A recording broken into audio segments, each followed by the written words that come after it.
ప్రభువైన యేసుక్రీస్తు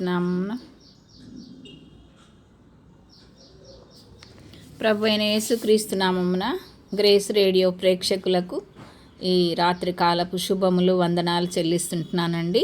మనము గత వారం రోజుల నుండి విశ్వాస వీరులను గురించి ధ్యానం చేస్తుంటున్నాం కదా. మరి ఈరోజు ఒక విశ్వాస వీరురాలైనటువంటి రాహాబును గురించి మనము నేర్చుకుందాము. ఈమె గురించి మరి నేను తీసుకున్నటువంటి వాక్య భాగము హెబ్రీలకు రాసిన పత్రిక 11వ అధ్యాయము 31వ వచనంలో ఈ విధంగా రాయబడింది. చూడండి, విశ్వాసమును బట్టి రాహాబను వేశ్య వేగుల వారిని సమాధానముగా చేర్చుకొనినందున ఆ అవిధేయులతో పాటు నశింపకపోయెను. దేవుడి వాక్యమును దీవించును గాక. ఒక మాట ప్రార్థన చేసుకుందామండి. మహాపరిశుద్ధుడా, ప్రేమస్వరూపి, నమ్మదగిన దేవా, ఉన్నవాడా అనువాడా, సజీవుడవైన దేవా, మీకే స్తోత్రం చెల్లిస్తుంటున్నానైనా.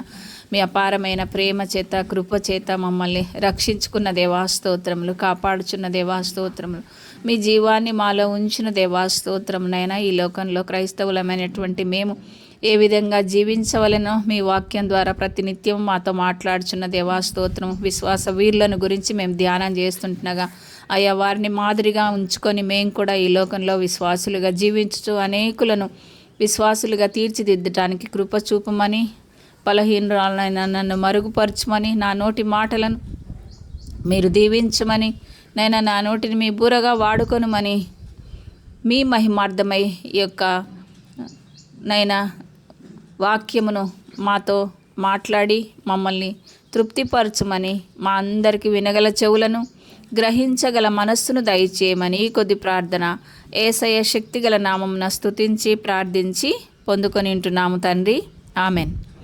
నిజంగా విశ్వాస వీరులను గురించి మనం ఎందుకు నేర్చుకోవాలి అంటే, వారి జీవితంలో విశ్వాసాన్ని ఎలా చూపించారు మనకు మాదిరి అన్నమాట. మనం కూడా ఆ విధంగా విశ్వాసులుగా జీవిస్తూ అనేకులను విశ్వాసంలోకి నడిపించవలసినటువంటి గురుతర బాధ్యత మనందరి మీద ఉంటుందన్నమాట.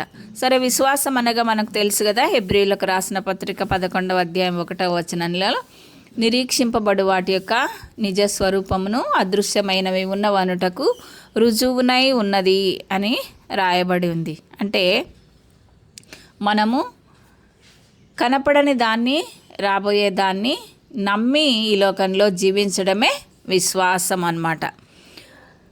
మరి రాహాబు ఏ విధంగా విశ్వాస వీరుల లిస్టు హెబ్రీలకు రాసిన పత్రిక 11వ అధ్యాయంలో ఉంది. మరి ఆమె విశ్వాస వీరుల జాబితాలో ఎందుకు చేర్చబడింది? ఆమె మనకు ఏ విధంగా మాదిరి? ఆమె ద్వారా మనము ఏమి నేర్చుకోవాలనేది ఈరోజు మనము గమనిద్దాము. దేవుని ప్రజలైనటువంటి లేదా దేవుడు ఏర్పరచుకున్నటువంటి ఇశ్రాయేలీలు ఐగుప్తులో వారి బానిసత్వ బ్రతుకు నుండి మరి బాధపడుచు విడిపింపుమని దేవునికి మొరపెట్టినారు. దేవుడు వారి మొరను విని మోషే అహరోనుల ద్వారా వారిని వాగ్దాన దేశమైనటువంటి కనానుకు నడిపించాడు.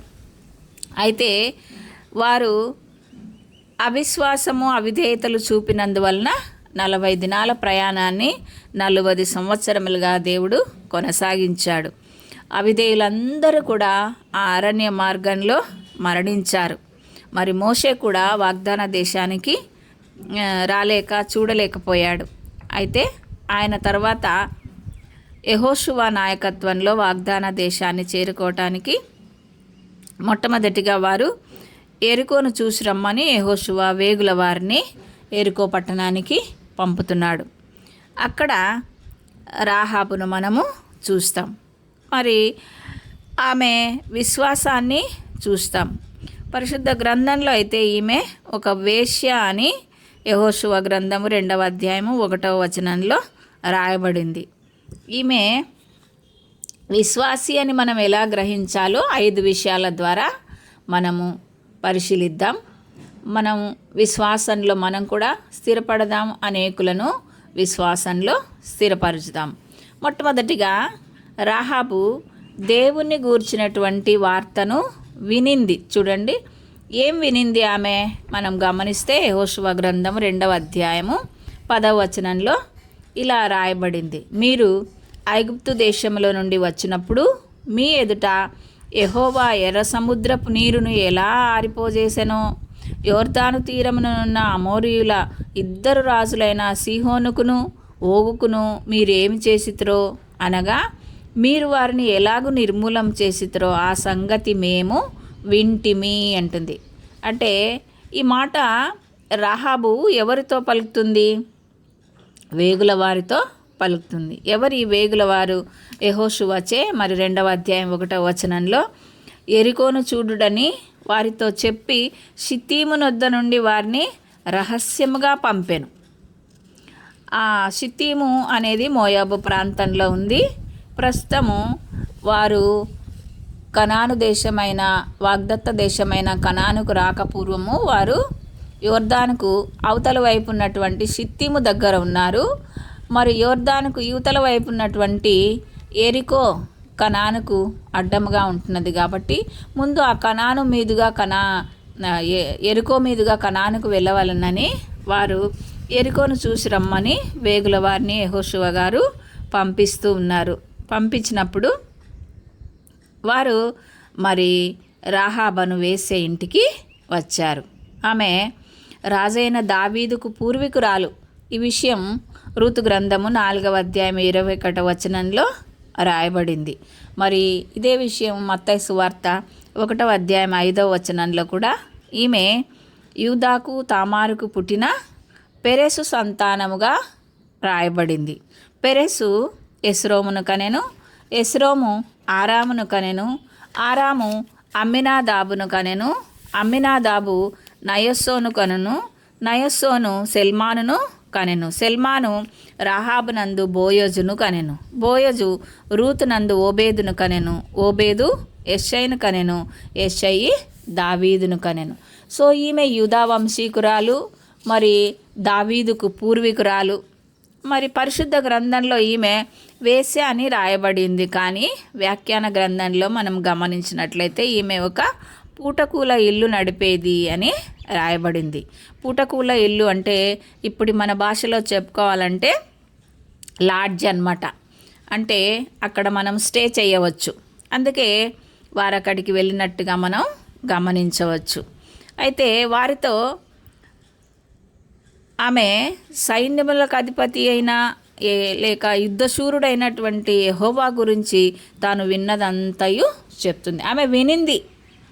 సీహోనుకు గీహోనుకు దేవుడైనటువంటి యెహోవా ఏం చేశాడు, వాళ్ళని ఎలాగ అణచివేశాడు అమోరీల రాజులను అని ఆమె వినింది. విని వీళ్ళతో చెప్తా ఉంది. నిర్గమకాండం 14వ అధ్యాయం 21వ వచనంలో మోషే సముద్రం వైపు తన చెయ్యి చాపగా యెహోవా ఆ రాత్రి అంతయు బలమైన తూర్పు గాలి చేత సముద్రమును ఆరిపోజేసి ఆరిన నేలల వారిని నడిపించినట్టుగా రాయబడింది. మరి ఈ మహా అద్భుతాన్ని ఆమె వినటమే కాకుండా ఇశ్రాయేలీలు వారే కాకుండా అన్యజనుల రాజులు కూడా విని ఆశ్చర్యపడి ఆ విషయాలన్నీ చెప్పుకుంటున్నారు. ఆ విధంగా ఆమె కూడా వినింది. కొంతమంది విని యెహోవా దేవుణ్ణి నమ్మారు, ఆయనను మహిమపరిచారు. మరి ఈమె కూడా వినింది. సో మొట్టమొదట దేవుని వార్తలను, దేవుని యొక్క గొప్పతనాన్ని, ఆయన ఔన్నత్యాన్ని, ఆయన పరాక్రమాన్ని వినగలిగినటువంటి వారముగా ఉండాలి. ఆమె వినింది. విని ఆమె విన్నంత మాత్రాన ఆమె ఊరుకోలేదు. చూడండి, వింటేనే సరిపోదా? విన్నంత మాత్రాన అయిపోతుందా? కానీ అయిపోదు. ఆమె ఏం చేసిందంటే రెండవదిగా విశ్వసించింది. మనం కూడా ఎన్నో వార్తలు వింటుంటాం కానీ అయినా కానీ ఒక్కొక్కసారి మనం నమ్మము. కానీ ఈమె వేసి అయినప్పటికీ, అన్యురాలైనప్పటికీ, అన్యదేశంలో ఉంటున్నప్పటికీ ఆమె దేవుని గురించినటువంటి వార్తను వినింది. నెక్స్ట్ విశ్వసించింది. ఎలా విశ్వసించింది? యెహోషువ గ్రంథం 2వ అధ్యాయం 11వ వచనంలో ఆమె అంటుంది, మేము వినినప్పుడు మా గుండెలు కరిగిపోయెను. మీ దేవుడైన యెహోవా పైన ఆకాశమందును కింద భూమి అందును దేవుడే. మీ ఎదుట ఎట్టి మనుషులకైనను ధైర్యము ఏమాత్రము ఉండదు అని ఆమె చెప్తా ఉంది. అంటే ఆమె ఎంత నమ్మింటే ఆ యొక్క మాటను ఆమె చెప్పగలదు. చూడండి, దేవుని యొక్క గొప్పతనాన్ని ఆమె వినింది. ఇదే మాట ద్వితీయోపదేశకాండం 4వ అధ్యాయం 39వ వచనంలో కూడా దేవుని గురించి, ఆయన గొప్పతనాన్ని గురించి ఉంది. చూడండి, కాబట్టి పైనున్న ఆకాశమందును క్రిందనున్న భూమి అందును యెహోవాయే దేవుడని మరి ఒక దేవుడు లేడని మేము తెలుసుకొని ఉన్నాము అని ఆమె అంటుంది. అంటే దేవుని యొక్క గొప్పతనాన్ని ఆమె విని విశ్వసించిందనమాట. ఆమె ఎలా విశ్వసించింది? అసలు ఆమె ఎలాంటి పరిస్థితుల్లో ఉంది?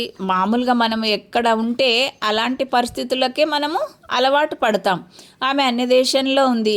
ఎలాంటి పరిస్థితుల్లో ఉందో చూద్దాం ఒకసారి. ఆమె ఎరికోలో ఉంది. అది యోర్దానుకు పశ్చిమాన 8 కిలోమీటర్ల దూరంలో ఉంది. అది చాలా ప్రాచీనమైన పట్టణం. అది కనానులోకి ఇశ్రాయేలు వారు ప్రవేశించే మార్గానికి అడ్డంగా ఉంది. పటిష్టమైన కోటగోడ, భద్రత గల పట్టణం అది. ఎరికో ప్రజలందరూ కూడా భ్రష్టులుగా ఉన్నారు. లేవియా కాండము 18వ అధ్యాయం 25వ వచనంలో ఆ దేశము అపవిత్రత కలది కనుక నేను దాని మీద దాని దోష శిక్షను మోపుచున్నాను అని దేవుడైనటువంటి యెహోవా ఆ పట్టణాన్ని గురించి మాట్లాడుతూ ఉన్నాడు. అంటే ఆయన దాన్ని అపవిత్రత అక్కడ ఉంది అని ఆయన గమనించి దాని దోష శిక్షను దాని మీద మోపుచున్నానంటే దాన్ని నాశనం చేయబోతున్నాను అంటే ఇంకా దేవునికి అంత ఆ పట్టణం మీద అసహ్యత వచ్చింటుందో మనం గమనించవచ్చు. ఇదే విషయం 20వ అధ్యాయం లేవియా కాండం 20వ అధ్యాయం 23లో కూడా నేను వారి క్రియల యందు అసహ్యపడుచున్నాను అంటున్నాడు. అంతేకాకుండా ద్వితీయోపదేశకాండం 18వ అధ్యాయం 9 నుంచి 12 వచనాల వరకు మనం గమనించే ఇశ్రాయేలీలు ఏ విధంగా ఉండాలనో ఆయన చెప్తున్నాడు.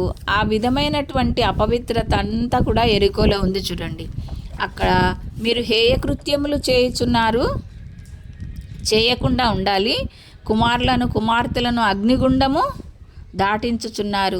సోదే శకునములు, చిల్లంగితనము, మాంత్రికుని పని, ఇంద్రజాలము, కర్ణపిశాచము, దయ్యముల యొద్ద విచారణ కూడా ఆ ఎరుకో ప్రజలు చేస్తున్నారు. మీరు అలా ఉండకూడదని ఇశ్రాయేలీలను దేవుడు హెచ్చరిస్తున్నాడు.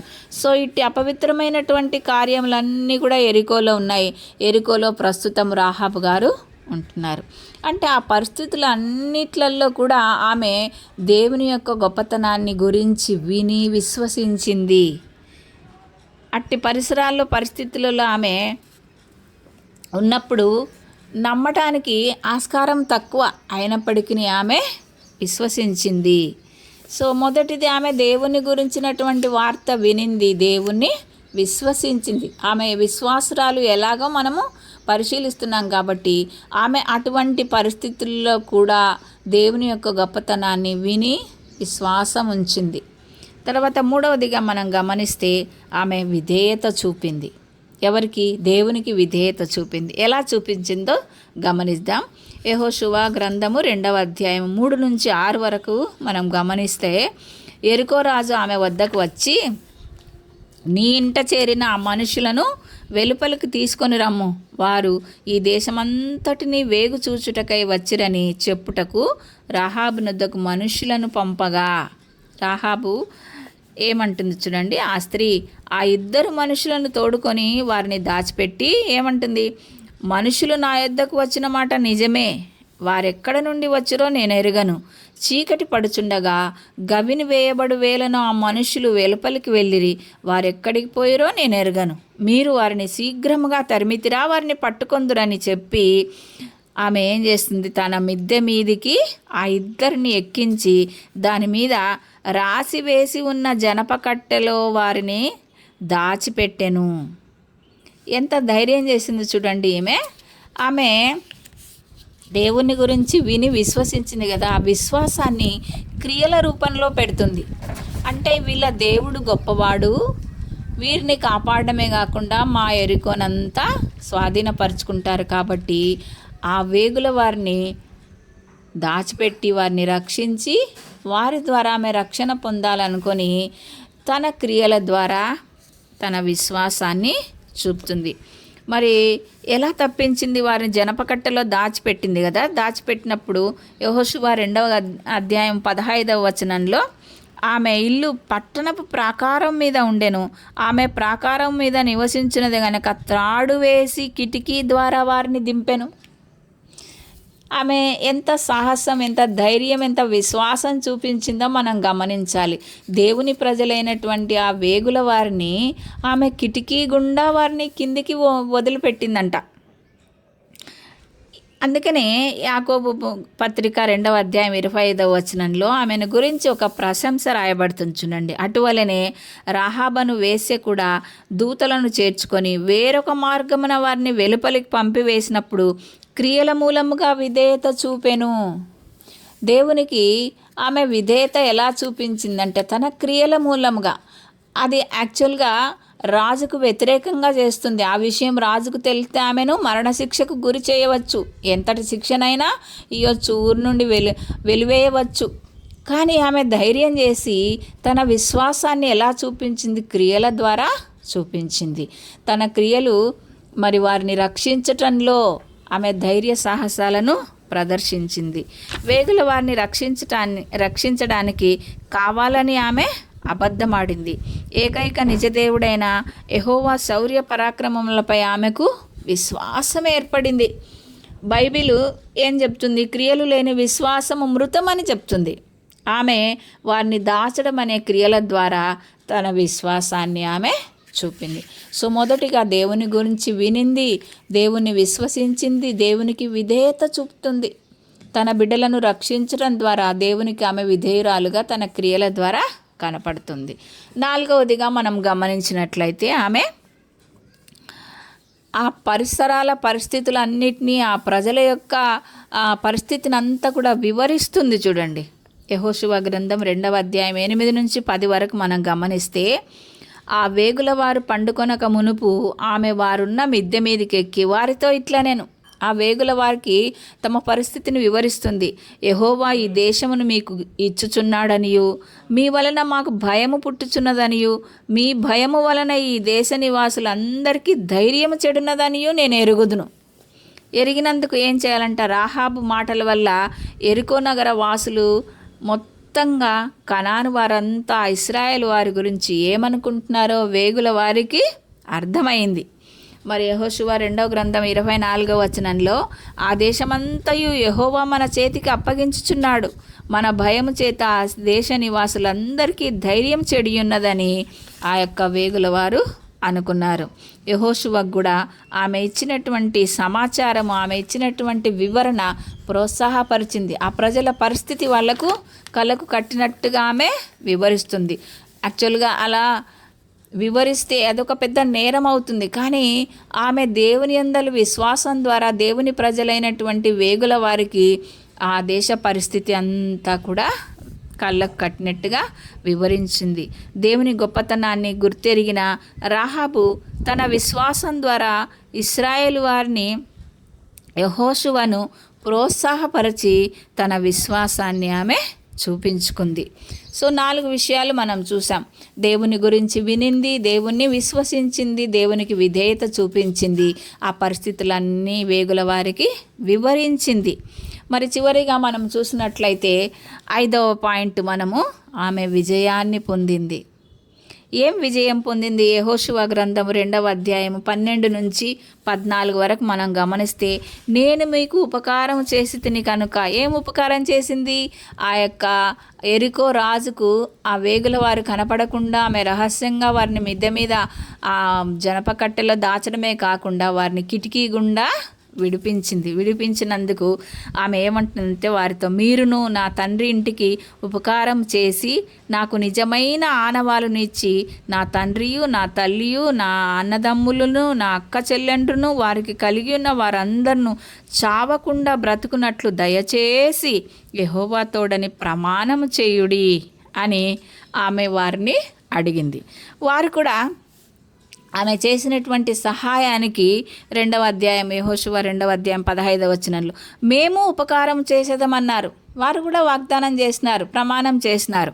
2వ అధ్యాయం 18వ వచనంలో, నీవు మమ్మను దించిన ఈ కిటికీకి ఈ ఎర్రని దారమును కట్టి నీ తండ్రిని, నీ తల్లిని, నీ అన్నదమ్ములను, నీ తండ్రి ఇంటి వారందరినీ నీ ఇంట చేర్చుకొనుము అని వారు కూడా ఆమెకు మంచి ఒక సూచనను, ఒక సలహాను ఇచ్చారు.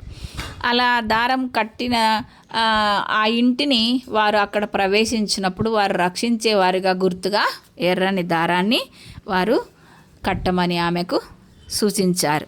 2వ అధ్యాయం 21వ వచనంలో, ఆ తొగరు దారము కిటికీకి ఆమె కట్టింది. ఎర్రని దారాన్ని గురించి మనము ఒకసారి ఆలోచించినట్లయితే, ఈ ఎర్ర రంగు దారము ఎర్ర రక్తానికి సాదృశ్యంగా ఉంది. మరి అంతేకాకుండా బలి అర్పణ మూలంగా కలిగిన భద్రతకు, రక్షణకు కూడా సూచనగా ఉంది.